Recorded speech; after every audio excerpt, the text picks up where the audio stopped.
আজকে ভিডিওটা একটু দেরি করেই শুরু করা হচ্ছে, একটু দেরি মানে একদম সন্ধ্যা হয়ে গেছে আজকে। কারণ আজকে এরা মেয়েকে নিয়ে যা ঝামেলা করছিল খাওয়া দাওয়া নিয়ে, আমি তো রেগে মেগে আর কিছু ভিডিও টিডিও তেমন কিছুই করা হয়নি। আর এখন দেখো সন্ধ্যা হয়ে গেছে, এখনও কি করছে দেখো। এই যে এখন বসে বসে এই যে আমার রান্নাঘর থেকে চাল মগজগুলো এনে আর তার মধ্যে রং জল সব কিছু দিয়ে রান্না করছে। ওই দেখো সব ওখানে ফেলেছে, দেখছো রান্না করছে। আর আমাকে বলছে মা খাও খাও, তুমি খাও। আজকের প্রথমবার কলকাতায় আমাদের কোনো নিমন্ত্রণ বাড়ি পড়েছে, তো তোমার দাদাভাই ডিউটি সেরে আসবে, তারপরে আমরা সব যাব। আমি মাম্মাম আর তোমার দাদাভাই যাব। তো এই প্রথমবার দেখা যাক। আর আজকে হচ্ছে অন্নপ্রাশন বাড়ি পড়েছে, তোমাদের দাদাভাইদের স্টোরে একটা দাদার হচ্ছে ছেলে অন্নপ্রাশন। তার বাড়ি হচ্ছে তারকেশ্বরের দিকে, শ্বশুরবাড়ি এখানে। তো এখানে যেহেতু স্টাফটা বেশি আছে, তো সেই জন্য এখানেই আর কি অন্নপ্রাশনটা হচ্ছে। তো দাদাভাই ডিউটি 9:30টার সময় স্টোর বন্ধ করে তারপরে আসবে, তারপরে আমরা যাবো। ভাবতে পারছো কত লেট হবে। দেখা যাক, শ্রেয়াংশকে খাইয়ে দাইয়ে নিয়ে যাব। কলকাতায় প্রথম আমি কোনো অনুষ্ঠান বাড়িতে যাচ্ছি।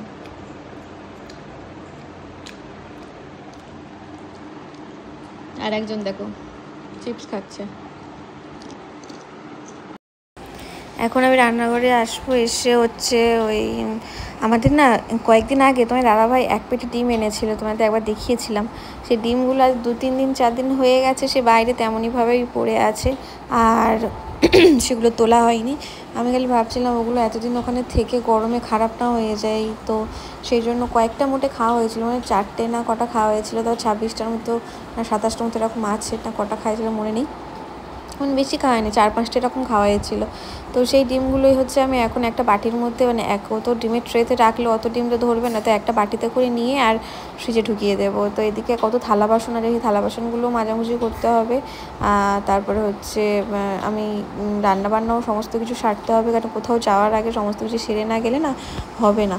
তো ঘরদোর সমস্ত কিছু গুছিয়ে গেছে, তারপরে হচ্ছে আমাকে যেতে হবে। আর এই যে ডিমের পেটিটা দেখো এখনও সেই বাঁধা অবস্থায় রয়েছে, আমি পাশ থেকে শুধু কয়েকটা ডিম বের করে নিয়েছিলাম। আর এখন মাঝে মাঝে খুব গরম পড়ছে, তো এই যে পেটির মধ্যে থাকলে যে ডিমটা খারাপ হয়ে যায়, আর এত টাকার ডিম। তো আমাদের আগে এরকম মাঝে মাঝে পেটি ধরে আনা হতো, কিন্তু অনেক দিন যাবত আনা হয়নি। তো তোমার দাদাভাই বলছিল সেই 10টা-12টা করে ডিম যখন কেনা হয় কয়েকদিন ছাড়া ছাড়া, আমাদের ডিমটা একটু বেশি রান্না হয়। কারণ সকালবেলা তো হাতের কাছে যে মাছ বরফ দিয়ে মানে জল দিয়ে বরফ ছাড়াও এই করো সেই করো করার থেকে একটু ডিমের ঝোল হয়ে গেল একদম তাড়াতাড়ি, মানে সকালবেলা একটু চাপ দেয়, কারণ অনেক রাতে আমরা শুই, তো সেই জন্য সকালবেলা উঠতে না অনেক কষ্ট হয়। তো এমনিতেই আমি ঘুম কাতরে সকাল সকাল উঠতে পারি না, সে আগাগোড়া আজ বলে নয়। তো আরই তো রাত্রিবেলা করে ঘুমোলে আমার না ঘুমোলে উঠতেই পারিনি, এমনি আমার সারাদিন ঘুম পাই, তাই কি কষ্ট করে করে সব কাজকর্মগুলো করি। তো এদিকে আমি ডিমগুলো সব কিছু বেছে নিয়েছি। আর আমি দুপুরবেলা জামা কাপড় কেচেছি, সেই জামা কাপড়গুলো এখনও মেলা হয়নি। মেন কথা আমার কমফোর্ট ছিল না, মামা বমি টমি করেছে না, কমফোর্ট না দিলে একটা কেমন খারাপ মতো, সেই জন্য আমি আমার ব্লিঙ্কিটে কমফোর্ট অর্ডার দিলাম, তার সাথে আরও কিছু জিনিস দুধ ফুধ মামামের ছিল সেগুলো দিয়েছি, তো সেগুলো অর্ডার দিলাম। তো এবারে জামা কাপড়গুলো আমি মেলে দেবো। আমি জামা কাপড় মেলতে এসেছি, এবার আমার সাথে সাথে শ্রেয়াংশীও চলে এসছে। আগের দিনে শুকনো জামা কাপড়গুলো আমি এখানে রেখে দেবো, আর এবারে ভিজে জামা কাপড়গুলো মেলে দেবো। ও এসে এত বদমাইশি করছে, বা জামা কাপড়গুলো না একটু কমফোর্ট না দিলে হয় না। যে বললাম না বমি করেছে, আজকেরও বমি করেছে, সারাদিন খেতে খেতে এটা ওটা খেতে, ওর বমি কেন ভালো লাগে না, এই বমি ধুতে ধুতে আমার জীবনটা শেষ হয়ে গেল, বমিময় হয়ে গেল। আর বিরক্ত লাগে সত্যি কথা, এত খাওয়া দাওয়ার পর বমি করলে সেগুলো ধোয়াধুয়ি করতেও খুব, আমরা পুকুর ঘাটে ধুইলে একটা কী হয়, সেটা ধুয়ে দিলাম, সে চলে গেল জলের মধ্যে।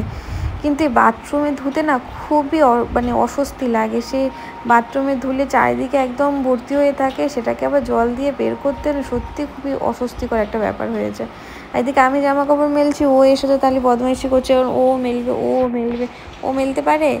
আর তারপরে হচ্ছে সবাই জামা কাপড়গুলো খালি নোংরা করে দেবে, জল নিচে ফেলে দেবে, জল ঘাঁটবে, এই জন্যই ও এসছে। তো জামা কাপড়গুলো মেলে তারপরে আবার রান্না বসাতে হবে, ভালো লাগে না।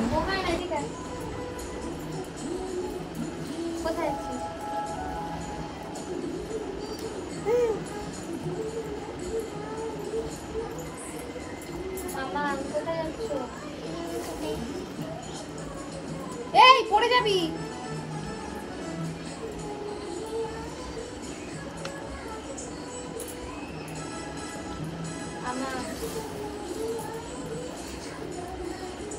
পড়ে যাবি কিন্তু, আমি বলে দিলাম।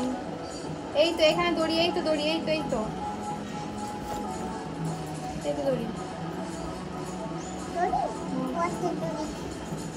দেখতে পেয়েছিস?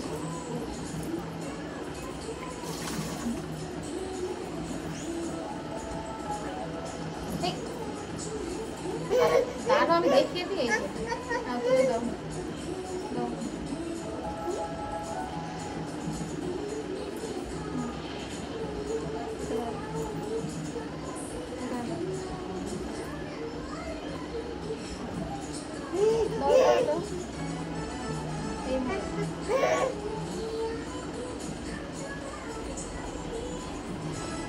দাও খুব সুন্দর।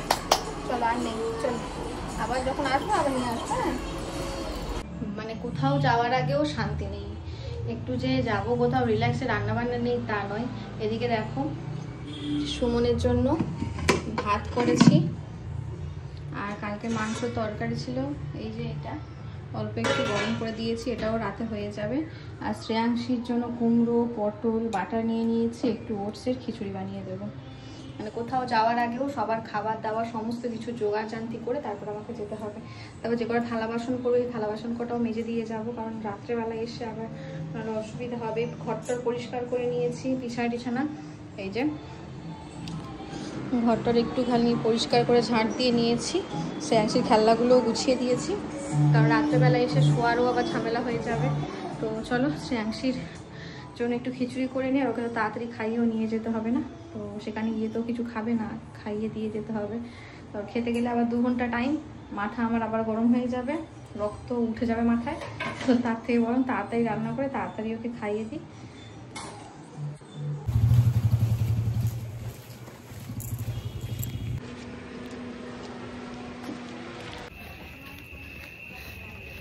রাত্রেবেলা যাচ্ছি। মাম্মা মায়ের ঠিক জামাটা হয়েছে আমাদের সাথে, পড়ে যাবে।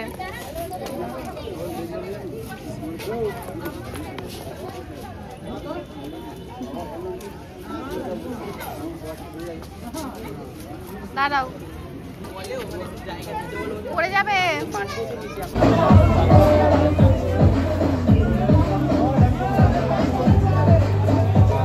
আমাদের খাওয়া দাওয়া শেষ, এবারে ঘরে যাচ্ছি। উবের বুক করে নেবে তো? হ্যাঁ, নাহলে যেতে পারবো না, বললাম না আইসক্রিমটা গুলে গেছে। জামাই পড়েছে অনেকটা, দাঁড়াও জামাই পড়েছে। রুমাল দেবো না টিস্যু দেবো?